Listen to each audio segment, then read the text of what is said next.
let's take a look back at the career of the lady who made us all dread everything. I'm Plumpy from WhatCulture.com, and here are 10 things WWE want you to forget about Eva Marie. Number 10, she was set to win the NXT Women's Championship. You heard me with your sad ears. So we live in a world where Jinder Mahal is a WWE champion, so it really should be that much of a surprise that at one point the mad bastards wanted Eva Marie to be the one to beat Bayley for the NXT Women's Championship. It was set to be the culmination of all of our hard work training under the Brian Kendrick. We'll get to that. Imagine the hatred. She couldn't have been hated more if she set fire to a statue of Nelson Mandela made out of the American flag. Unlike Jinder, who a lot of online fans seem to be behind as an ironic tweener mainstream alternative, Eva Marie as champion would have genuinely f***ed off everyone so much it almost would have been worth doing.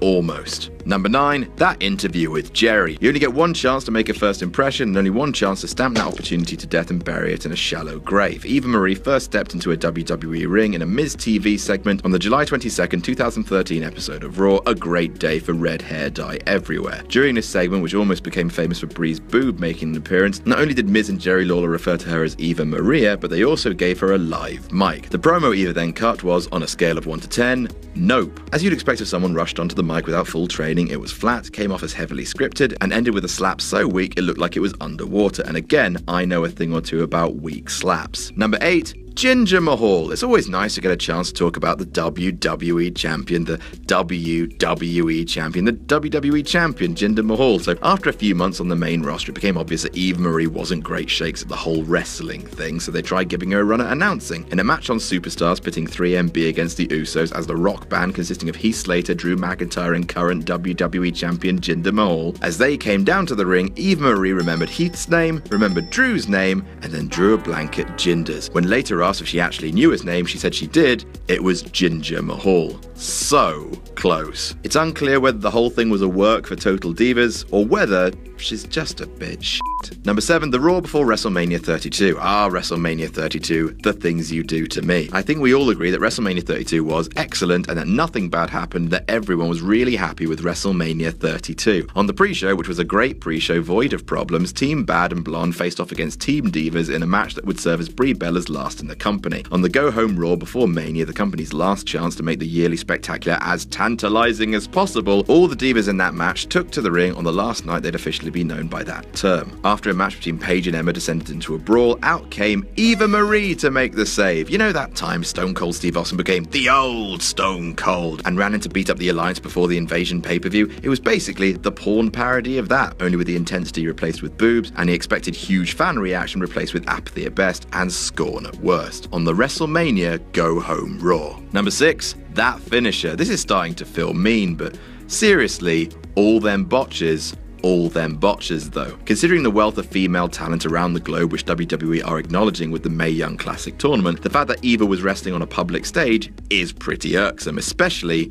with that finisher. Eva mostly used sliced bread number 2, her trainer Brian Kendrick's finisher, but they tried her out with a different one as well, and it was a piece of shit. In a match with Liv Morgan, then known as Marley, which was full of botches to the point of the crowd chanting, "Please don't hurt her," and after one move, "What was that?" Eva hit Marley with something that was supposed to be a cross between a Shining Wizard and a reverse STO, which just looked like Eva slowly giving herself a back bump while nestling Marley's head into her boobs. I know we can't animate it, but gosh, bad that. Number 5, forgetting to kick out.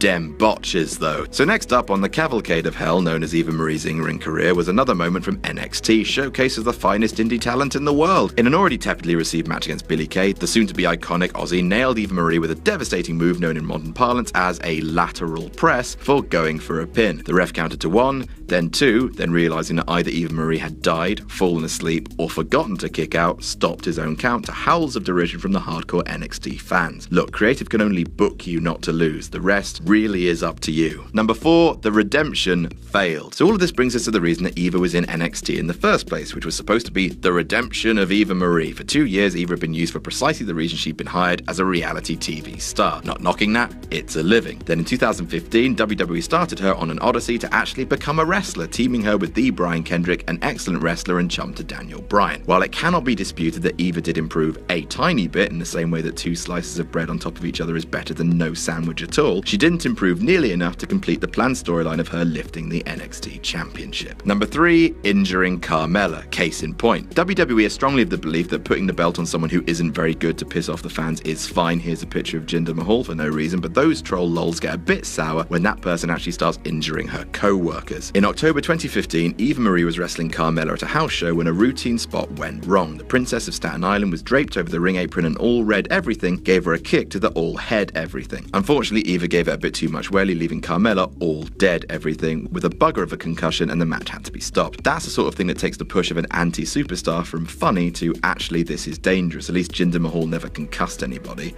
apart from Finn Balor.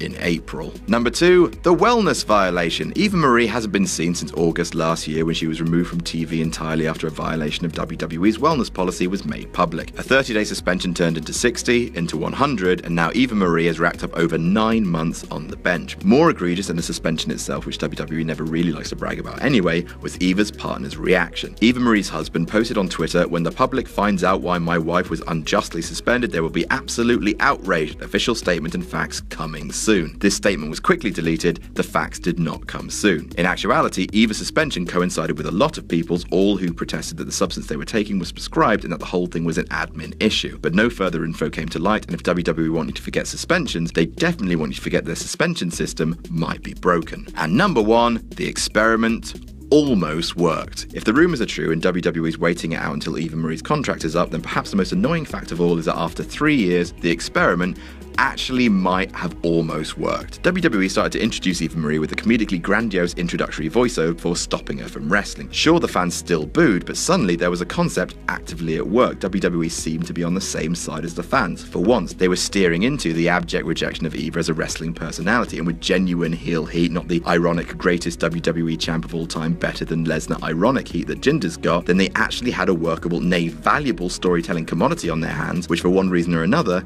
they've let slip away, which in the end is hugely ironic. And that's our list. Did we miss any out? Tell us about it in the comments. Don't forget to like, share, and subscribe.